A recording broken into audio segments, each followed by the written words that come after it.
in, and we're on a roll. This is Elgin Subway Surfer Bowling, your creative caricature marketing consultant. Let's recap what we were doing. On our last video, on our first video in this series, we did this caricature based on a man I saw on a train doing it from memory. Good exaggeration here. And from there, I decided that I wanted to exaggerate it just a little more based on the same features, and we got this result. Okay, so in this third and final segment, because I'm running out of film, we're going to exaggerate it to the nth degree as much as I'm able, because now I totally know this face. If you notice, if we get closer, I've already outlined it using the aforementioned Prismacolor art stick, this little square art stick, okay, as a guide. Nothing wrong with using a guideline. Okay, I hadn't mentioned this, but I think I'll mention my process as I draw. I usually start with the nose. I usually always start with the nose, and very good reason. It's in the center of the face, center of interest. You know, I can always refer back to the nose. It's kind of like an anchor, you know, sort of. Okay, so that's pretty much why I do that. The eyes, again, as in the previous drawing, beady eyes, close together.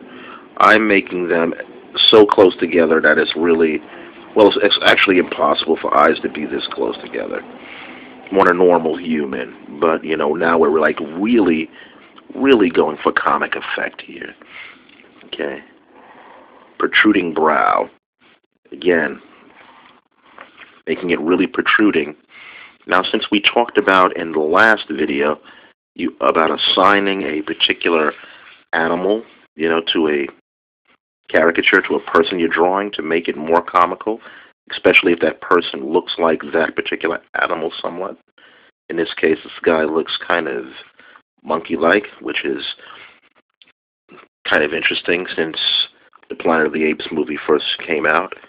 So we're going to go with monkey. We're going to go with that. You know, now, when you're exaggerating, don't worry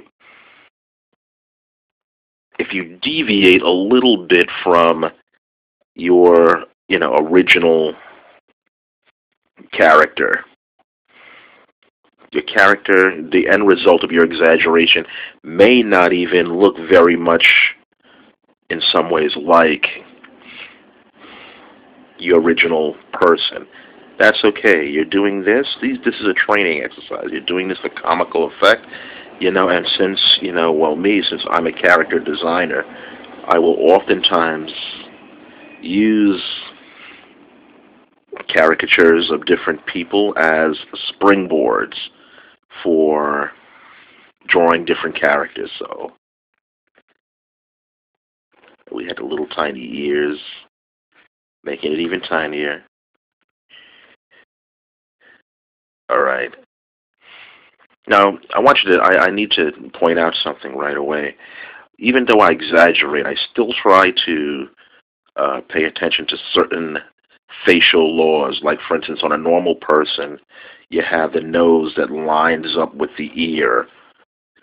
So I've done that over here. Even though, you know, the perspective is kind of skewered, I try not to break too many rules, you know, because well, just will look wrong. Still can't get away from that protruding large forehead. Going to make the neck really large because, like we said, we're going for animal. We're going for gorilla right now. That's what we're going for. Planet of the Apes. I will tell you right now that if you're doing party caricature, most people will not appreciate something like this.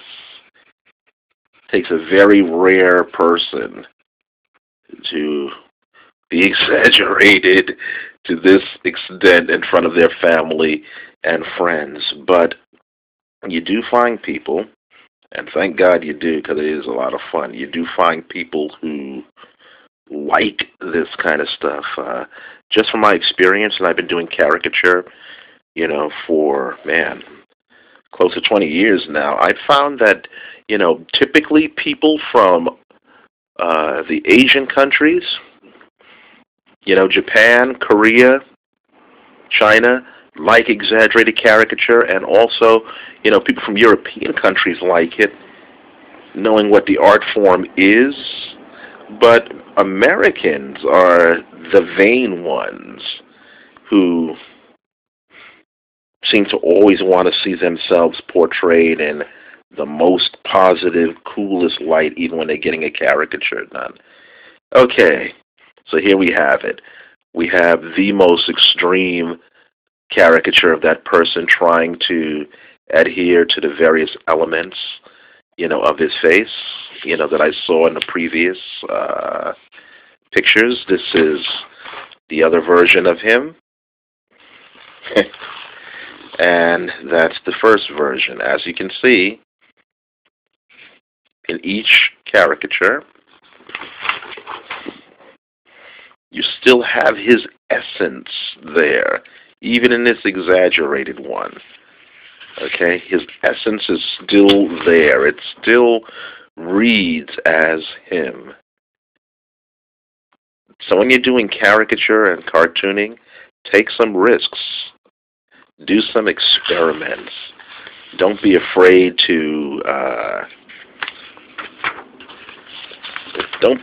go out on a limb, is what I'm saying. Don't be afraid. Pay close attention to detail. Expression is really, really, really important. Don't be afraid to stretch things out, to see how far you can go and still retain the likeness. You may surprise yourself. In fact, I know you definitely will. So enjoy drawing. This is Elgin, Subway Surfer Bowling. Please check me out online at www.subwaysurfer.blogspot.com.